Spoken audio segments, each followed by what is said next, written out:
All right, welcome into the latest edition of the Rewatch Reaction Show. Paul Danier Jr., Charlie Goldsmith, here with you on the day after, on Monday, after the Bengals season realistically comes to an end in Pittsburgh. They lose 34-12.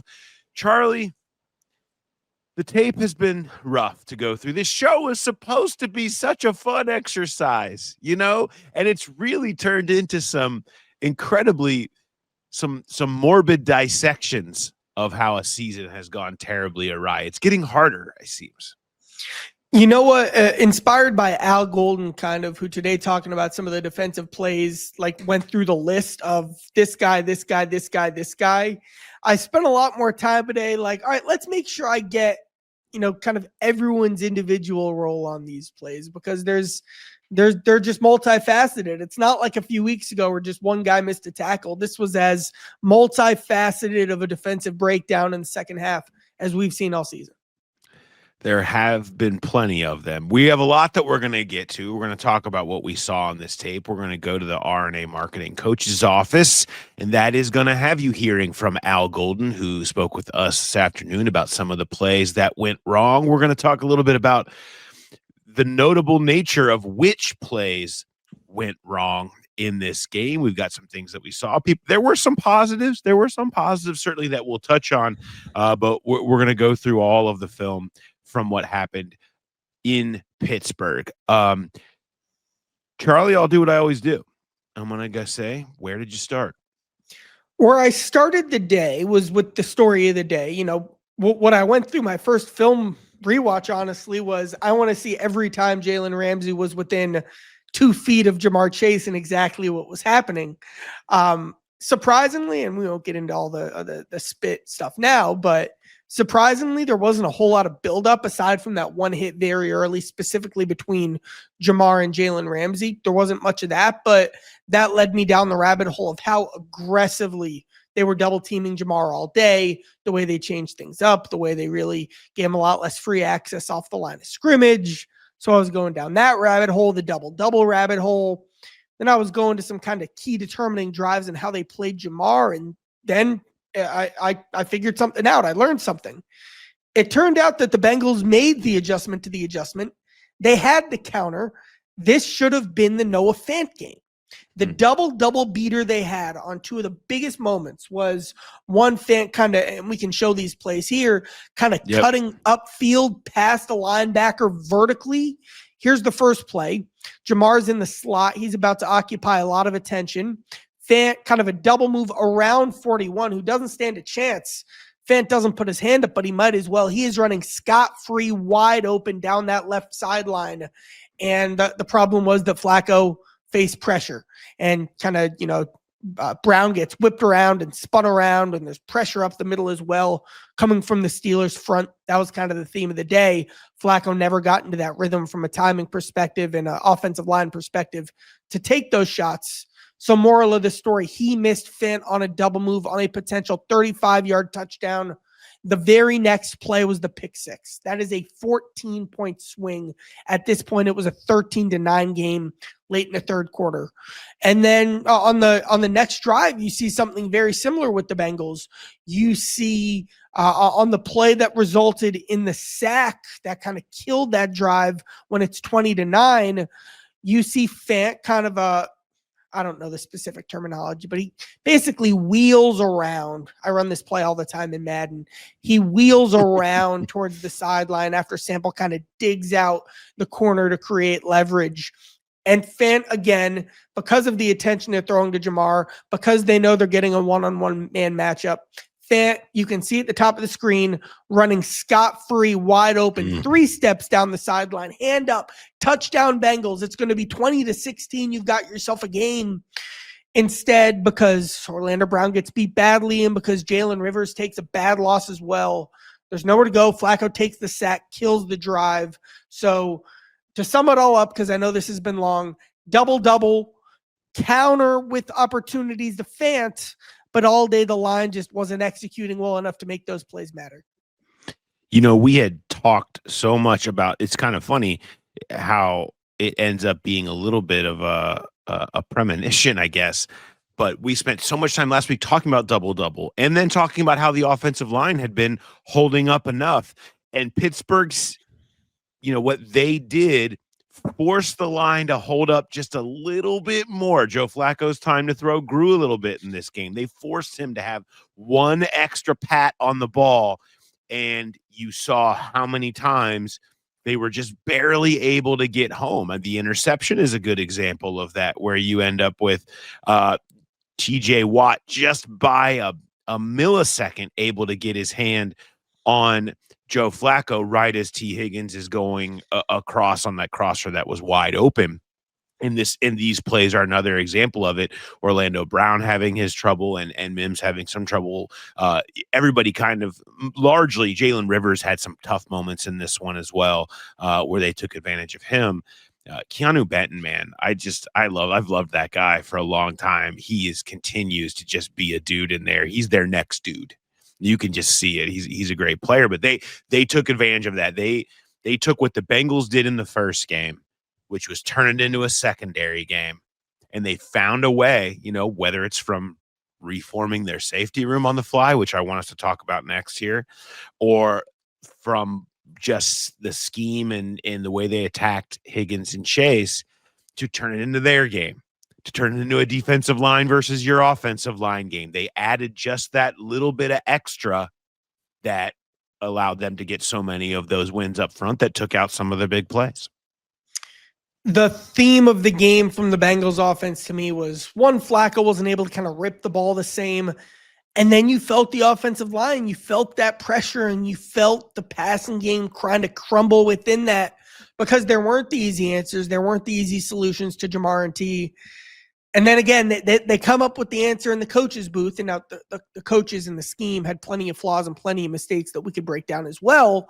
But they came up with the perfect answer in the coach's booth, these two deep opportunities for Noah Fant.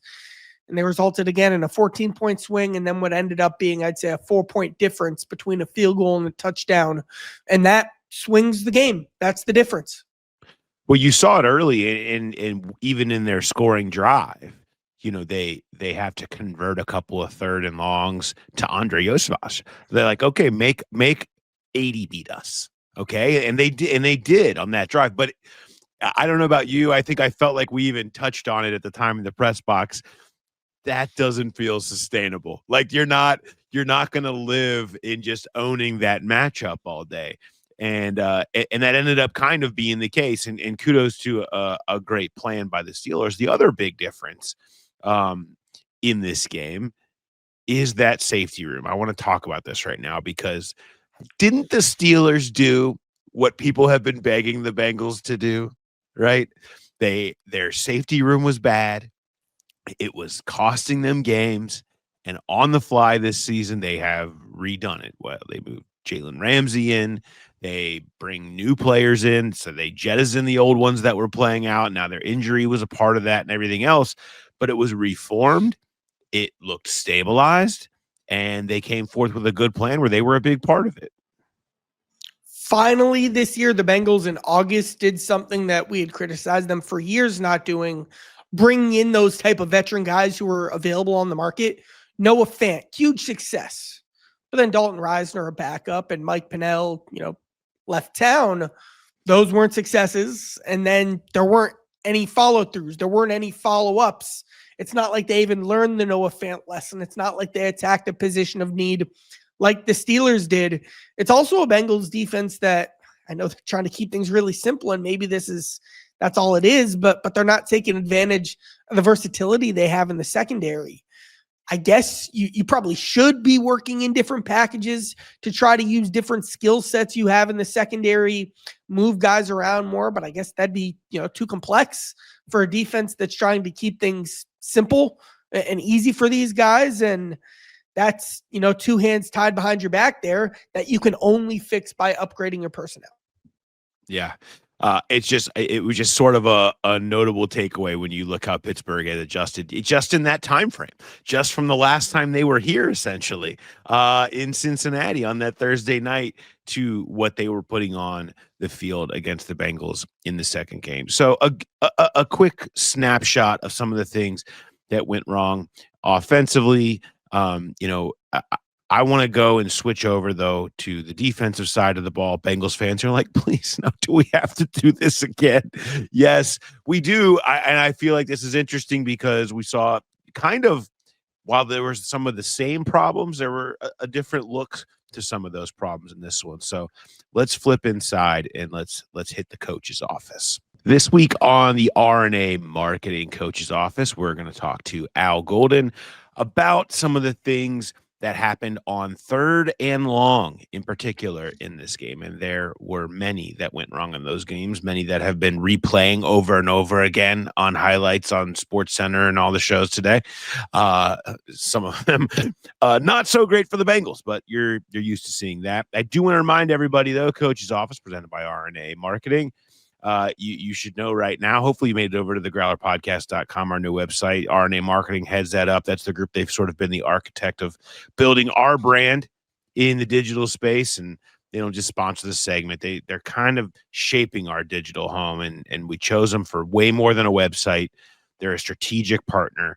Go see their incredible work yourself. Go to ramarketing.com. They started they built their reputation in furniture and home goods, but here's the key. That's not why they're here. They're here because they build premium brands and drive measurable growth, whether it's websites or anything about the way that you want to go about your business. If you're in professional services, tech, consumer goods, whatever, you're doing podcasts, the RNA playbook is designed to make you the premier choice in your market. We chose them. You should choose them. All right, let's go into the coach's office this week. And so you have these 3rd and longs that I think, Charlie, we can kind of pinpoint these as the downfall of a defensive effort in this game that had more ups than it has previously had, partially because Pittsburgh's offense not as good as the previous teams they've been seeing, and they have their own struggles on their end. And you're talking about Mason Rudolph and Kenneth Gainwell, who had himself a nice little game or whatever, but it wasn't exactly a superpower. But they did some things where you saw Miles Murphy, you saw even Joseph Osai, you saw pressures, you had some of these things that you haven't had really all season, and then you had teams stuck in 3rd and long. They were 3rd and 17, 3rd and 11, 3rd and 11. There was 3rd and 7. Like, you had all these plays, and they couldn't get off the field for a number of different reasons. I want to just quickly tick through a couple of them, and then we'll get to Al Golden talking specifically about them. I'm going to start here. Let's go with 3rd and 17 to start. If you look at this play, where I want you to, you've seen this, okay? There's Geno Stone getting dragged by Darnell Washington, the star of this game in many ways for Pittsburgh. I want to go back to it. I'm going to pause it right here, okay? So what I want you to do is, yes, it ends up all this space in front to throw to Darnell Washington, but that's what you're asking for on 3rd and 17. You want it to get checked down right there, okay? There's too much space there, but there's plenty of room to run up on it. Also, okay? they stopped this play earlier in the game as well. Yes, absolutely. This exact play. This exact play where it ends up being a check down to Darnell Washington because there were people all over it and running up. People want to watch 22 Geno Stone, who you see at about the 39 there, running up on Darnell Washington. But I want you to watch 28. Josh Newton, back left of the numbers, closest to the sideline. When you desperately need someone to come up, run up to the ball, stop this thing from going short, help out Geno Stone a little bit, what did you get? Let's see the effort that you got. The man lands right at his feet. Washington ends up dragging him, landing right at Josh Newton's feet after he essentially walked to that spot on the field. And then by an inch gets this first down on 3rd and 17. Just think about that for a second. The lack of any sort of effort or hustle that happens right here. That is the difference. That's the difference between 4th and 2 and 1st and 10.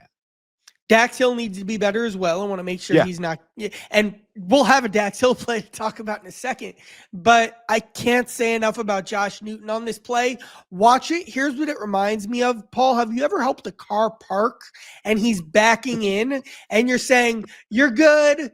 You're good. Yeah. You're good." And then Newton literally points to the spot.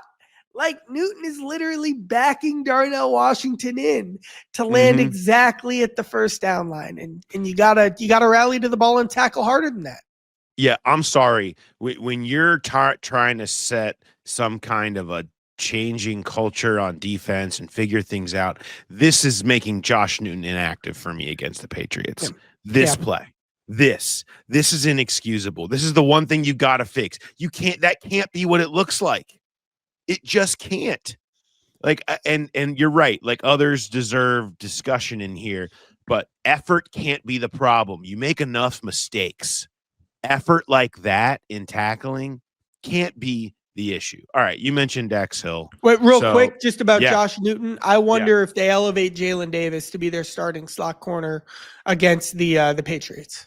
I would absolutely. I think there has to be repercussions because it's, first of all, Josh Newton has quietly been awful whenever he's come in the game. We pointed it out on Rewatch. He's been a Rewatch favorite because whenever he seems to get in, immediately something happens. The Loveland play. Or whatever one that was, the Freiermuth play. The Freiermuth play on the first game in Cincinnati against the Steelers. He ends up dancing around it rather than being part of getting in there to bring them down for the tackle. Or I guess that was the Loveland play. You're right. I'm mixing it up. It was the Loveland play against Chicago. He ends up dancing around it rather than going in there and making the tackle. And like, that's just, it's losing you games. It's losing you games. All right. On that note, let's get into this 3rd and 11 here. And this is one where we're going to talk a little bit about Dax Hill. This is a man cover concept. So look down here on the bottom of your screen. You're going to see a little pass off with him and DJ Turner as they do a little cheat motion. And you see Dax just kind of get caught on the 7 route. Okay. And it's wide open. It's just not something that this should be easy peasy for these two guys to have this covered. You have 2 guys following DK Metcalf and you have no one following number 10, who's had like a terrible season and a terrible career. I believe, and I'd have to go back to the stats. Like, didn't Pittsburgh only have like 40 yards before the catch all game? And to think that this was like 20 of them right here on a play that the Bengals completely botched. And was self-inflicted. That's day one stuff. That's passing off assignments. You'll hear Al Golden talk about how there was no excuse there. That's a routine pass off, a basic play that they've run all year. And heck, involved in that play is 2 of the quote-unquote older players on the Bengals secondary. Yes. All right. So take that away. I want to go to Myles Murphy for a second from the other side of this, because this is like pluses and minuses here on Myles Murphy. We saw a lot of this. He was making plays to get to the quarterback, having trouble finishing some, certainly was disruptive. Definitely has had the 2 best games of his career. I think in the last 2 games the Bengals have played, he had career highs in tackles and tackles. We're seeing tackles for loss. We're seeing sacks. He was very active. Watch this move. Watch this move coming off the left side of your screen over here. 99. He just kind of manhandles the right tackle, tosses him, and has a straight shot. But I want to kind of just go back to this straight shot. If we can pause it right here, I'll show you. So toss. Let's talk about this moment. So he tosses him. He's got it.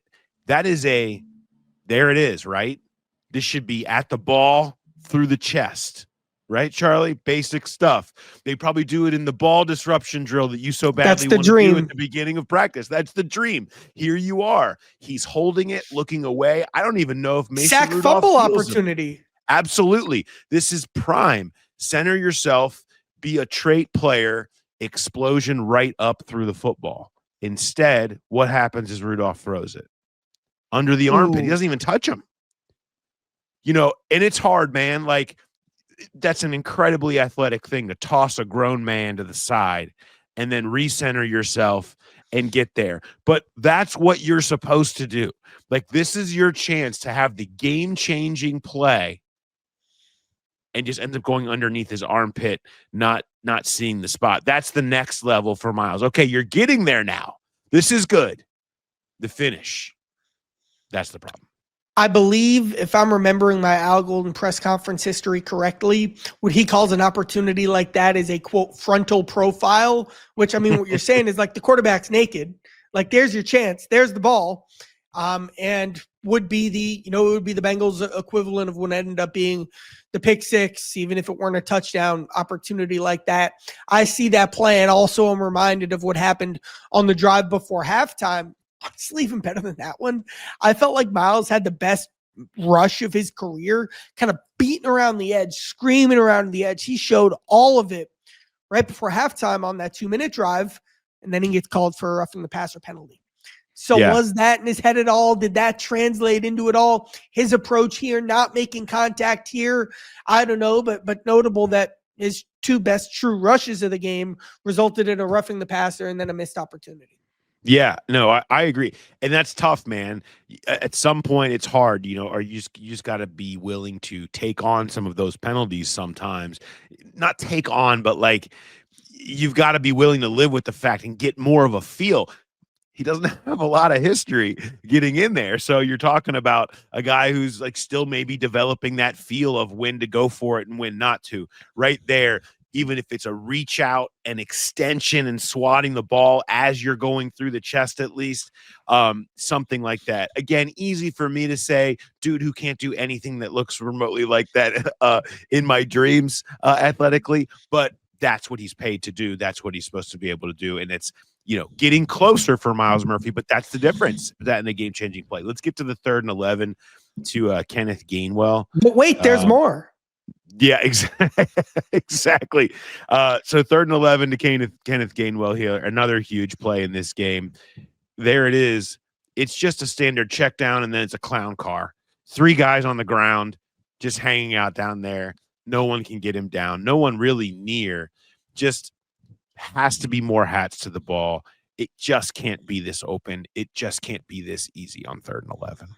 You see a technique thing consistently pop up, and here's a great example where Geno Stone kind of stutters his feet and ducks his shoulder, and that's just bad technique. That's not wrapping a guy up. It's also like not a truck stick, for lack of a better term either. It's kind of hesitant in between, and that's just been a part of Geno Stone's profile as a tackler. And then Dax Hill's angle took him out of the play. DJ Ivy got blocked. Nifty play call by the Steelers. I like the idea of ending up having Washington in space as basically a lead blocker on what worked as a bubble screen while taking the rest of the defense out of the play. But you had 3 guys there. Someone's even got to be in the vicinity of making the play. The anticipation, right? Like that's what we hear about here, of seeing it, knowing what you're seeing, knowing what's coming, and knowing when to fire off on a play like that and not get caught so far out of position that the guy's already that far downfield before it even becomes. And one more thing, by the way, a great quarterback, Mason Rudolph, can't do this. Rips that ball down the seam to DK Metcalf, who had his hand up for a touchdown. Yeah, mailboxing. We didn't touch on that. The mailboxing DK Metcalf, because that was left open as well. 2 parts of this play that end up being the case there, as you watch DK go up the seam. Woo! He knows it too. He's like, Russ used to throw that to me back in the day. Not anymore. Not anymore. All right, now that you've seen it, now that you've seen us talk through some of the 3rd and longs, let's hear from Al Golden talking about 3rd and longs. The 3rd and longs. Is there a common thread in that stuff for you? I wish there was.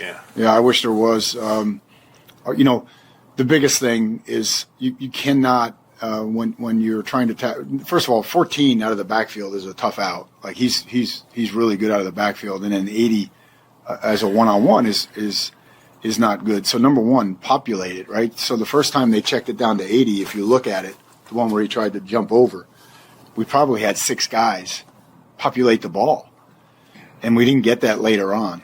And it manifests on Geno's plate on one of them, the 3rd and long. But he needs help. We need more people to the party, and we didn't get it on that one. So we were in the 3 zone on that one. The man-to-man one is inexcusable. We've practiced that look all week. We had a great call on. I think Miles is going to hit the quarterback, and he throws the 7 cut. So that was not an unscripted play. That was something that we worked, and we just need to execute better there. What's supposed to happen in the secondary on that? Because it looked like when Dax was dropping, he was kind of pointing during his drop. Yeah, I think, yes. So that was man, and that's the one I'm referencing. So, it was just this very simple pass off, and it's something we work all the time, and that's a coverage that we've carried all year. And so there's no excuse on that one. That was a heartbreaker. So, for sure. That was a heartbreaker. And the other part of it, and I think that what he's kind of referencing here, that to me is what I was talking about with Josh Newton, but you see it obviously with Geno Stone in some of these situations where it's just damn near a non-effort going after some of these tackles, and whether it's from off the ball and it happening where, okay, in the second halves of these games, these guys are just over it. They're just quitting. They just don't want any piece of the smoke in the second half. They're worn down. It hurts. They don't have the ability to strain, to power through, to keep doing what they maybe do early in games. And that leads to, Charlie, the grossest stuff you'll ever see. And that is the second half of games rank. I went into True Media and just pulled in. It's honestly, it feels cruel to keep doing the historic futility stats with this defense, but this is just in the second halves of games. This is ranking since 2000. The Bengals are the worst this century in all of these stats for any team in the second halves of games since 2000. EPA per play, EPA per drive, points per drive, touchdowns per drive, and defensive success percentage. And it's not just that they're the worst. It's how far they are from the next worst team since 2000. The distance, if you're watching here on YouTube, the distance on all of these, just look at it. EPA per drive, negative 1.47. The next worst is 08 Denver at negative 1.38. I don't know EPA is kind of a newer thing. It doesn't always that's a huge gap. Okay, that is a huge gap to be from the other worst team this century. How about 40% of touchdowns of drives in the second half are touchdowns? 40%. The next worst is 37%. 3% difference on all of those drives from the next worst this entire century is craziness, and they just are not about it. When it gets into the gotta have it time, when it gets later into the game, when it gets harder to do, you start to see what Al Golden has referred to as the window into your soul, like the way your defensive backs tackle, the way that they run to the ball. And that to me is like so much a bigger part of the problem here than anything the X's and O's, even, Charlie, is that a lot of this stuff, it's X's and O's. Yeah, it's teams figuring out matchups. But a lot of this is about effort and just not playing and sustaining the same level in the second halves that they do in the first. All right, Paul, what do you got? Let me ask you some rapid fire questions. With Trey Hendrickson out and doubtful already and Shamar Stewart on IR, I guess you're starting Murphy and Osai with Sed Johnson as your rotational guy. Is there an edge rusher you give more time to? Is it time to increase Jordan Jefferson's snaps? You got anything on the defensive line? I don't know I don't know. I'm certainly, open to anything, but no, I don't know that I see another name that is going to come in here and change things. I'm looking at Geno Stone. Yeah. I'm looking at Josh Newton, who's been in there. I'm looking at, maybe it is Jalen Davis, right? I'm looking at having different linebackers in there. Like, to me, that's where a lot of this is coming from. Let's play the game. Do you rotate in Joe Giles Harris more to kind of give Barrett Carter a breather? Do you do that? I would have. I don't, but they're so dedicated to this current plan, that I obviously they're all in on trying to make Barrett Carter happen, and it's not working. At corner, when you go to nickel, do you move Dax in the slot with Newton out wide? Do you move Dax in the slot with Ivy out wide or Wilson out wide? Or do you elevate Jalen Davis or Braylon Lux?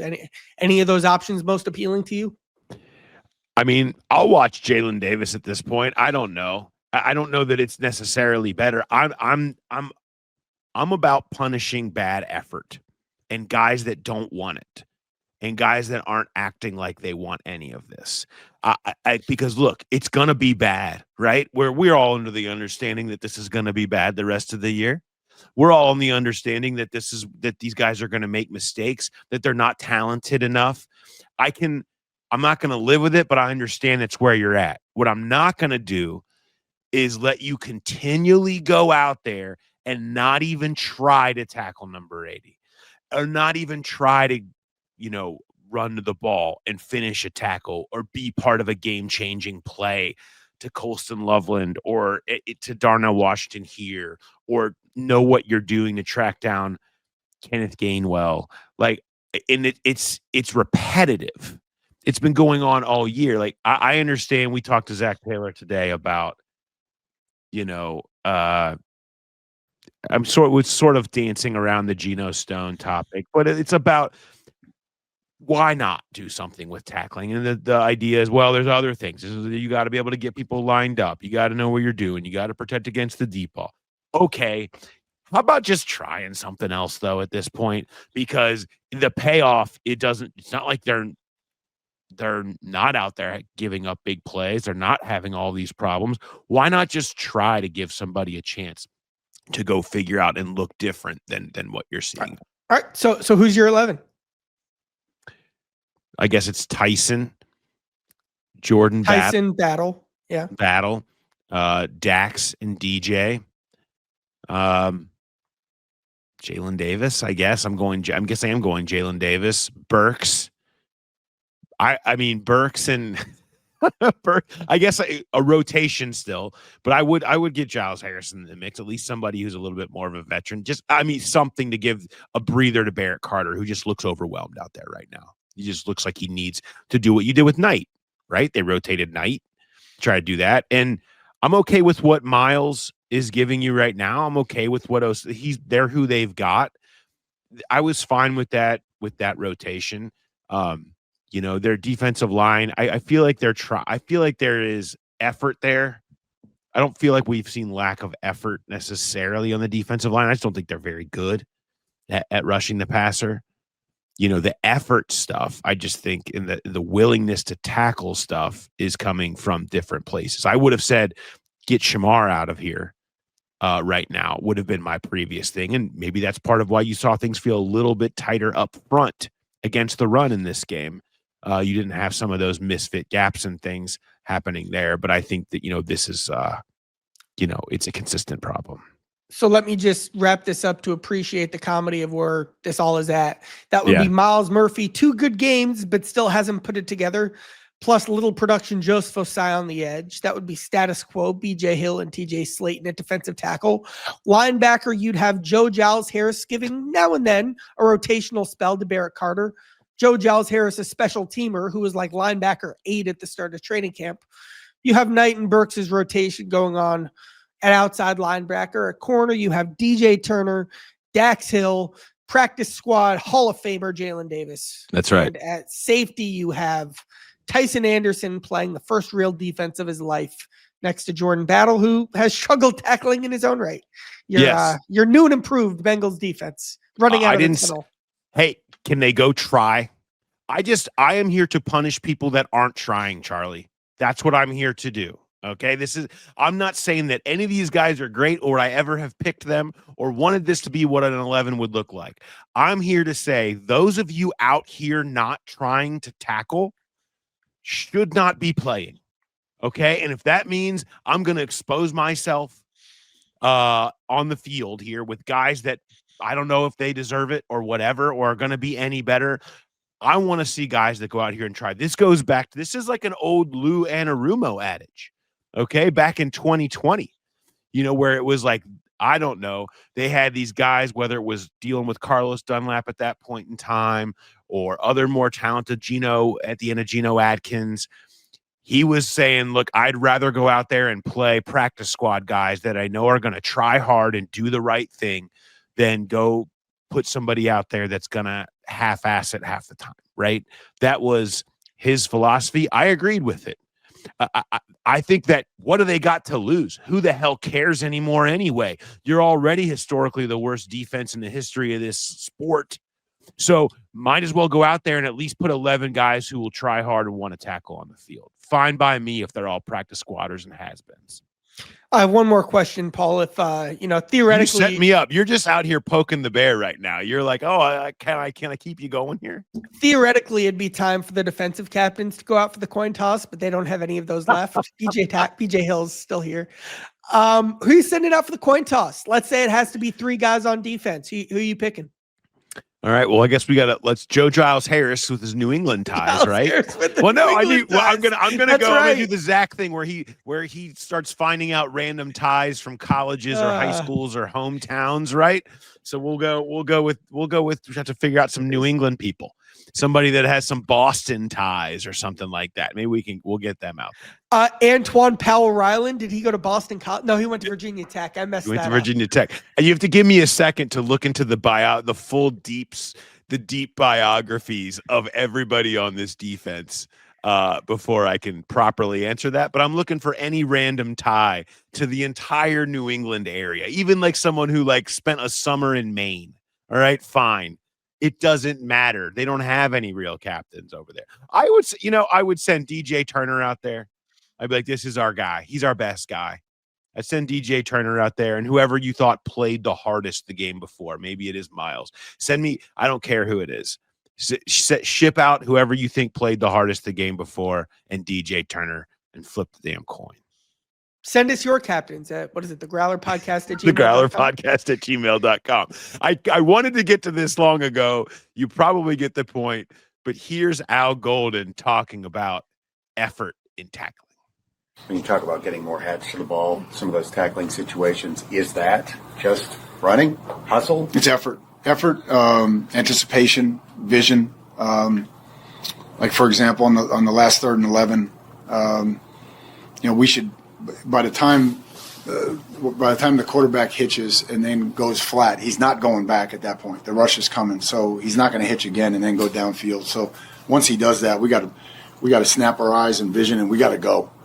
And that anticipation will get more hats to the ball for sure. And then it's effort. We have to have elite effort all the time, and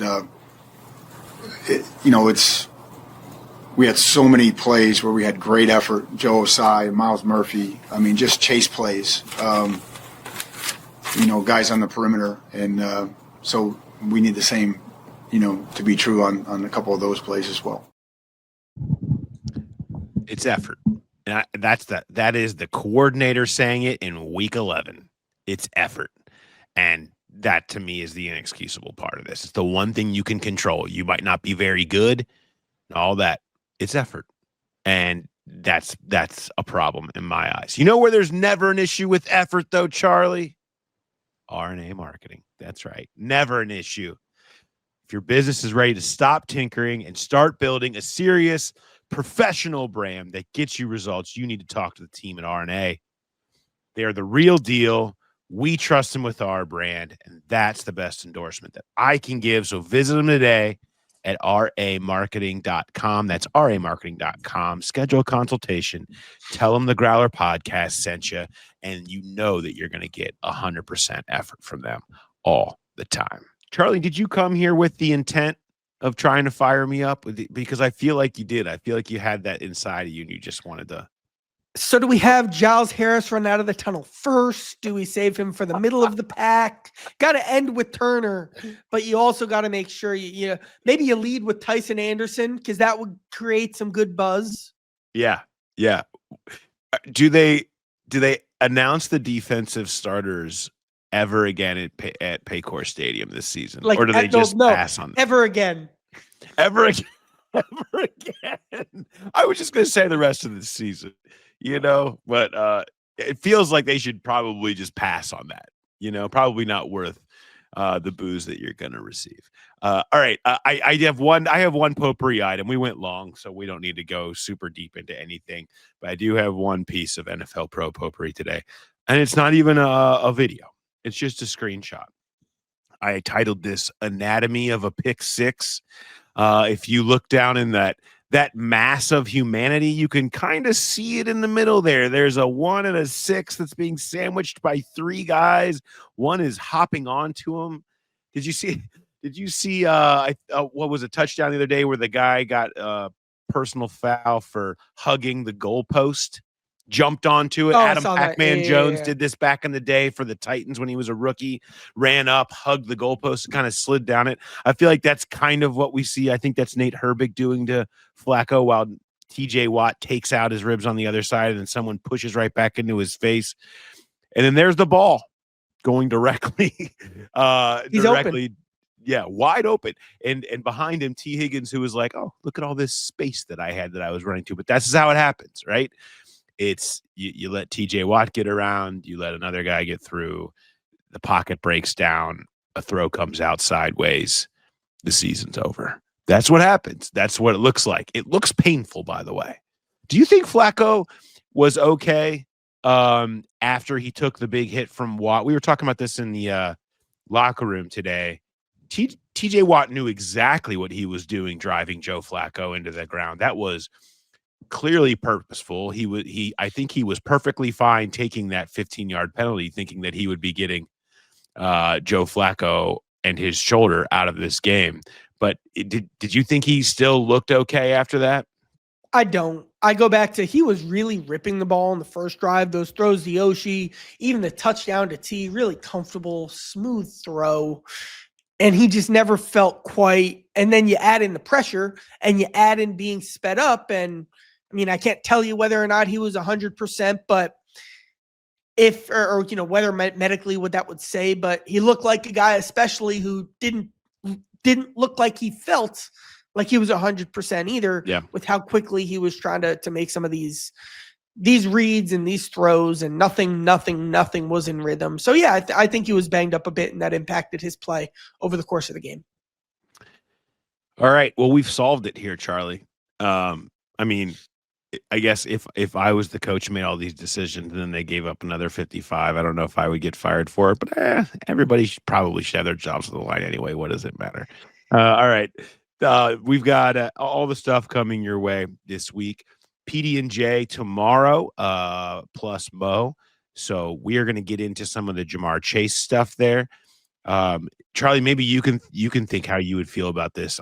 Mo and I are going to rank the top 5 most disrespectful things you can do to another human without injuring them. Okay. And we'll see where spitting on them lands in the rankings. There's a lot to think about and a lot to parse through there. So we're gonna do that amongst other things that are a little bit more serious, talking about everything that's happening right now with the team and Jamar Chase's 1-game suspension at all. So, all right. Thanks everybody for listening and for watching, and we'll talk to you on PD&J. Have a good one.